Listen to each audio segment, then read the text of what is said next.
उसके बाद मुख्तार से बिगड़े जा रहे हैं। मेरी समझ में नहीं आता कि जनाब मुख्तार ने आपके खानदान के कितने मारे हैं जो आपको बिगड़ा है।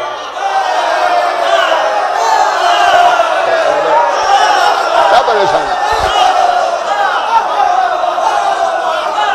भाई, क्यों बिगड़े जा रहे हैं? क्या परेशानी है भाई, क्या परेशानी है?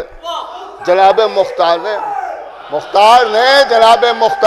एक मिनट जनाब मुख्तार ने जो मारा है वो कातिलान हुसैन ही को तो मारा है भाई, कातिलान हुसैन ही को तो मारा है। उन्होंने कहा साहब उन्हीं को मारा है, तो आप क्यों परेशान? आपको क्या परेशानी है जनाब? उनके सिलसिले में बहसें हो रही हैं। साहिब लहूफ ने यानी इब्न ताऊस ने अपनी किताब लहूफ मख्तल है उसमें तहरीर किया, पूरी जिम्मेदारी से अर्ज कर रहा हूं। अजीब गरीब जुमला लिखा है उन्होंने। इमाम हुसैन अलैहिस्सलाम का वो खुतबा कि जो आका हुसैन ने रोज़ आशूरा सुबह दिया है वो बयान किया, और उस खुतबे में एक जुमला यह है कि तुम हमें कत्ल करना चाहते हो और तुम हम पर मुसीबतों के पहाड़ तोड़े देते हो। मैं खुदा से दुआ करता हूं कि खुदावंद आलम तुम पर एक मर्द सकफी को मुसल्लत कर दे।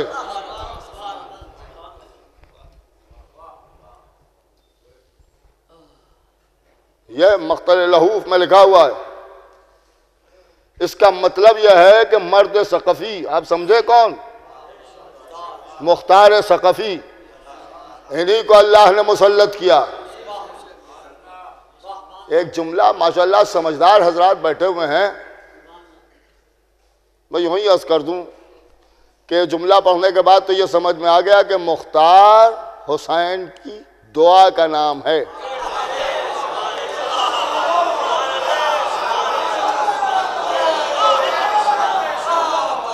नहीं तवज्जो फरमा रहे हैं। मुख्तार हुसैन की दुआ का नाम है, मुख्तार इमाम हुसैन की दुआ का नाम है, और दुआ बगैर रजा के होती नहीं है।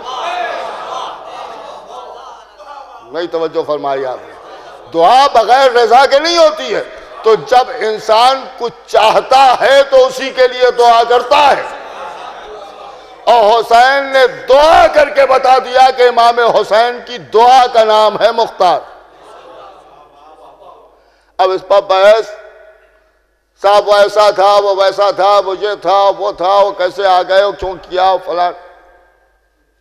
एक बात मैं आपके सामने अर्ज कर दूं, जब मुख्तार आ गए थे तो मुख्तार से कोई अहले बैत वाला परेशान नहीं था। यजीद परेशान था, इब्न ज़ियाद परेशान था।